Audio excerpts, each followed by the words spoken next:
Hello and welcome to episode 6 of Let's Spill the Tea on Being Anxiety Free. And I have something. When I got the idea for... I can't wait to show it's literally here. When I had the idea for a podcast, you've heard me if you've listened to the previous episodes of knowing that I wanted to do a podcast. And I had this idea for a while, but it was always in my conscious brain. It never landed until last Friday. I've done it every day since. It's 6 days today. Last Friday was a day where it just landed whilst in bed next to Rose. Like, oh my God, I wonder what it's called. I don't know. I'm going to explore it tomorrow. And then the next day I explored it. And let's spill the tea on being anxiety free. I love a tea. I have so many teas in a day. It's ridiculous. I love a tea with oat milk. I keep reading about oat milk and how it's bad. And I'm really past the days of categorically putting my Gandalf stake in the ground and saying, you shall not pass to anything.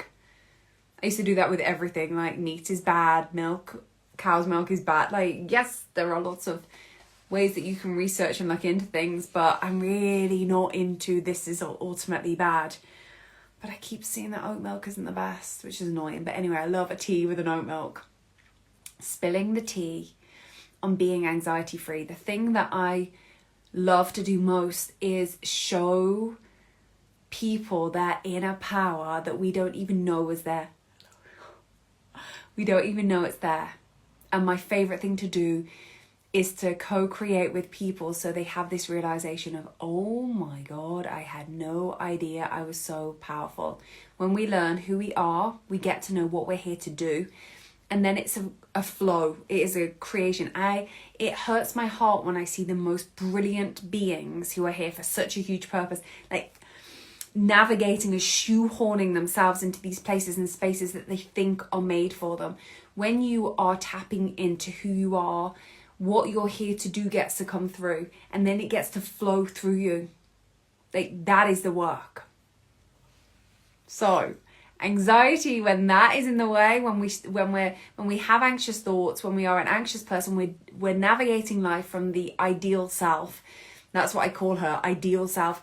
This persona that we create to try and fit into this nonsensical world, to try and make it a bit easier for us, so that people like us a little bit more, so that it gets a bit easier for us, and it doesn't work. So our levels of anxiety are in direct correlation to how much of that mask we're trying to ram onto our face to fit into society. We don't get to find out who we are when we're living from that space. It's impossible. I had no idea who I was. I was really good at putting the mask on. Every person that I shared that knows me, that I shared my story with, was like, oh my God, I had no idea. And I was like, no, I was so good at putting that mask on. Even I didn't know. I was so desperately unhappy and so riddled with anxiety. My biggest wish is that we all get to taste who we truly are, and being free for anxiety is essential. You can get tangible, hard results with anxiety, like come at me, be like, well, I know such and such. I know incredible people doing incredible things, but the level of anxiety that they experience through it, like, it's not worth it. When you figure out who you are, anxiety ceases to exist. So spilling the tea on being anxiety free, I needed a cute tea mug, didn't I? Let's be honest, if this is going to be a thing, which it is, I keep not wanting to say I'm going to do one episode every day for the next 365 days. Like, I keep holding myself back from saying it because that ideal self mask me would have said that right from the get-go. Right, I'm here every day. I'm going to do it no matter what. Even if I'm in hospital, I'll do a live. And I don't want it to be that, but I feel really inspired to be showing up in this space every day. And so if I'm going to be here spilling the tea on being anxiety free, I need a cute mug to spill the tea from. It's even got a rainbow tail. A little rainbow bottom for me to spill the tea with my oat milk. Oh, look, this is my first sip of proper tea here with you. Cheers. Oh. I love him. Thanks, gorgeousness. I love him. So it got me thinking today when I took a delivery of a narwhal cup, and it just made my life, and I was so excited. I was telling the postman, I was like, you'll never get this, guess what this is? He's like, I don't care, it's miserable, it's rainy. Like, it doesn't make sense for me to be this filled up with pure joy when you look outside. It is wet and miserable. It's a proper November day today, but I feel filled up from the brim, from the inside out. And I'm surrounded, like, I look like a Muppet. The colours that I wear, it's Thankful Thursday, so it's grace today. So it's purples today. My room is just like this rainbow. Like, how am I here? I used to wear black all the time.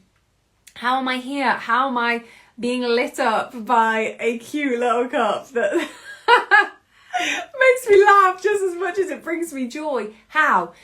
Because it's 5 words. 5 words changed my life. There is more than this. Those words changed my life. I lay in bed and I was like, this can't be my life. I've ticked all the boxes. I have everything that everybody tells me that I should have.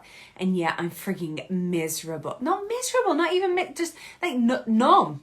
I'm just numb. I'm just going through the day. So those 5 words were when I was like, right, I'm going to do something different here. I'm going to figure this out to be different.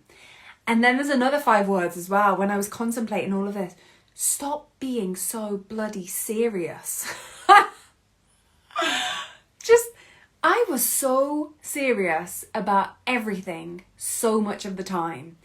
And I thought it made me a really morally sound person. I thought it made me like a good person, that I could sleep in bed at night because I was just so serious about everything. I worked so hard. I got results. I took moral issues really seriously, and I would spoil any party by talking about the atrocities that are happening in the world all of the time, not just when the news is highlighting it to us, all of the time. Like, I'd be on it. And I'd just be I took everything so serious so much of the time. How am I here? I said to myself in this realization, and it's those words. I stopped being so blooming serious, and I started to be curious about seeking more. And I realised right from the get-go, I was born serious. I came out of the womb serious, I think. I look at all of my childhood photos and my mum's like, oh my God, you worried all the way through your life. I'm like, I know. I was serious right from the get-go. So I almost skipped the curious nature of children. You know, when you see children like investigating, being curious, making mistakes, like falling down and being like, oh, getting back up. Like, I don't think I ever did that. I wouldn't contemplate anything. My mom told me that Winnie the Pooh, Christopher Robin had a guitar, and I was like, oh, that looks cool. I want one of them. And she bought me a guitar. And I was like, yes! And I picked it up and I strummed it, and it didn't sound good because it wouldn't, because I've never picked up a guitar. I threw it, not in a violent, like, I threw it, and I was like, oh, well, that's not for me. Because I just went into life serious, achieving things, picked things up, did it, and then that's all my life was. There was no space for curiosity. There was no space for exploration. There was definitely no space for me falling flat on my face and getting myself back up, because my mum and dad would have been helicoptering over me like, oh, Greg, pick her up, poor baby. I didn't have the space to do any of those things. So I skipped curiosity. I skipped intrigue. I skipped failing and learning through failure. I skipped all of those things and just went in hard, being serious about everything. We can do that to a point. We can get tangible, solid results by going in hard. Also, if you're here, one of the girls that I'm in a mastermind with was at Kim K's some kind of launch party, and there were so many influencers there, she was saying, and everybody was bloody miserable because they'd all made it by society standards. They'd all done the things, they'd all got the recognition, the money, all of those things, they'd made it, and they were miserable because they felt like they should feel like we want to feel like, oh, if I do this, if I get this, if I achieve this. Well, no, we don't. When we get to feel that is when we stop being so serious, and when we start to be curious about the world, when we start to get ridiculously excited about a narwhal coming through the door, when we start to surround ourselves with the things that actually light us up. I would have never been so curious and about these designs and colours and rainbows and the universe and all of those things, because I would have been told that it's nonsense and that you can't see it, so don't believe it. And oh, you like that? Ugh. And I would have listened and I'd be like, oh, how embarrassing. Like, no. Now that I have entered into this world of curiosity and exploration and asking, well, what do I like? What does feel good for me? What do I want more of? When we are able to get, the best thing we can ever do is get curious. When we feel our brain wanting to get serious and clamp down on something and say, absolutely this, our job is to open up and go, I feel really defined in this. I feel very serious about it. I feel like there's a lot coming up from here. I wonder what being curious in this area might look like. When we can do that in our life, what we're actually doing is we're creating and extending this grey area between the black and the white. And I'm all about the colours. But when we're just definitive in this is this, or this is the opposite, and it's only those two, we have no space for curiosity. We have no space for consideration, imagination.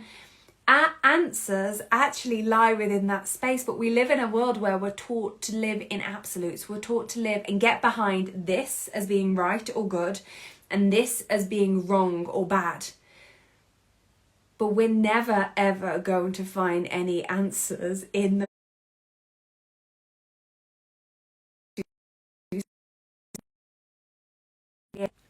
what this creates is this friction and this war within ourselves. Like, oh, I'm meant to know absolutely one way or another and I'm meant to definitively make a decision. That's a lot. We're not going to find our answers. We're not going to find who we are, what we're here to do, so that it can flow through us by being absolute. Our imagination, like my whole world of work has been created when I let go of that mask of I know, I'm positive, I'm serious. When I learn to let go of these absolutes, and surrender is the trickiest thing as a human, isn't it? It's something that none of us want to do yet. It's one of the most important skills to learn, and we learn that skill by remaining curious about the grey, remaining curious about between the two extremes. It's like Viktor Frankl, as I'm doing that, between the stimulus and the response, there is a space. In that space lies your choice, in that choice lies your freedom. It's that concept again, isn't it, that we get to play around in this space and be curious and wonder and be in awe and be like, oh, I can see how much my brain wants to define it either way, and I'm just not going to. I'm going to stay in the discomfort of the not knowing. I'm going to remain curious. It's when we're able to do that our life's work is able to come through us. And that sounds really extreme, doesn't it? But it's so true. When we are able to dance in this space between the extremes of right and wrong, good and bad, absolutes, we're able to get curious. And when we can get curious about life, we can start to play again. I never knew how to play. I was so serious and I was so good and everybody could rely on me. I've had to learn how to play and how to get curious about the world. And that, for the biggest part of that, and me being able to reestablish that in my life, has been looking where my brain's trying to deal in extremes and getting curious about, well, maybe I won't, because it's in that space that we are able to tap into who we are. What I see time and time again is that we are born knowing. We are born knowing what we're here to do, but we can never know that so absolutely that we can just put a pin in it and say, it's this. We know it. And the way that we actualize it is by stepping forward in that space relentlessly over and over again, like me with my Christopher Robin guitar, who just wanted to be able to pick it up and play it. That's what the conscious brain wants to do. And when we go through life just expecting ourselves to be able to do that, we just shut ourselves off from it all. What we actually get to do, and it's so tricky, especially if you're anything like me, where you just get stuff done. You achieve, like, what? And now I've got to go play? I want to build an online business, but I'm not going to have a gajillion people that are in my programs from day one. Like, no, I don't do that. I'm the best when I go into things. Our work hasn't been birthed yet. Our step one hasn't been established yet. So we have to be willing to play in that. And when we are, we establish that step, and then we get something so bespoke, so unique, so life-changing for the whole world that nothing is comparable. And when we work on that level, that's when we generate the kind of impact that we're here to make. It's so much simpler to just fall back into the conscious brain and say, well, you tell me the answers. Let me make sure I can pick up the guitar and do it from the get-go. Let me be serious. Let me be the best. Let everybody look around and say, wow, she's amazing.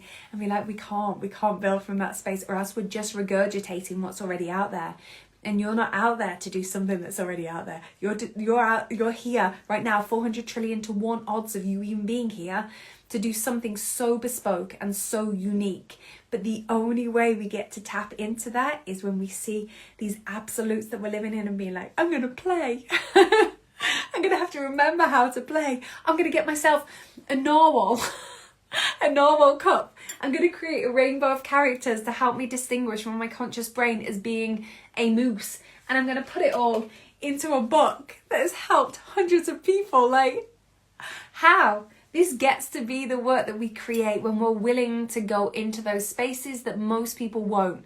I work with narwhal unicorns, I call us. I work with the people that are willing to go in those spaces when they hear this, the process of awakening the inner power, when we hear our conscious mind telling us, no, that sounds horrible. Don't do that. You're going to fall on your face. It's like all of that the conscious brain says. Narwhal unicorns go, you know what? I don't want to do it. But I'm gonna. You know what? I'm gonna give it a go. I'm gonna... I don't try. You either do, you choose, you do or you don't. I'm gonna do it. No matter what. And you know what? Brilliance is birthed from these spaces. So let's remember what it is to play. Oh, you can see my book again. It's Be Anxiety Free Forever. You can get it on Amazon, which blows my mind, or I can send you a direct link. We get to remind ourselves how to play. When we play, we awaken a curiosity inside us that has this unquenchable thirst. And when we go after life, being led from that space, that's when real life magic happens in our life. So I dare you today, go out and play and think of me having the best time drinking from my narwhal. Cheers, thanks for spilling the tea with me. Much love.